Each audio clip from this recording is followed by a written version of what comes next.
Halo bos, selamat petang saya Mr. Pang. Hari ini kita kedai ada masuk yang baru punya stok. Okey, tahun 2014.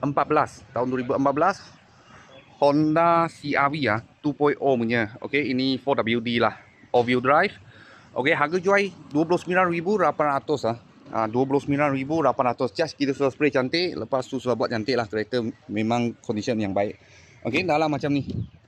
Okey, fully leather, lepas tu cruise controller pakai kunci dah ada push start sebab ini first model. Bukan itu facelift push start button. Okey, Android player sudah ada. Southstream system. Okey, harga jual 29,800. Belakang pun luas juga. Kalau bajet dah cukup nak buat loan, bulanan starting dari 500 lebih sehingga 600 lah. Okey, kalau harga cash sekarang kita jual 29,800 tahun 2014.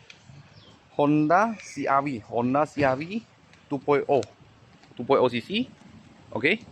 Kalau buat loan memang boleh punya 500 lebih sehingga 600 lah. Kalau bos dengan kawan-kawan saya peminat boleh kontak saya, tanya ini kereta masih ada tak. Kalau ada apa mula-mula kereta saya akan video lagi. Thank you bos, thank you.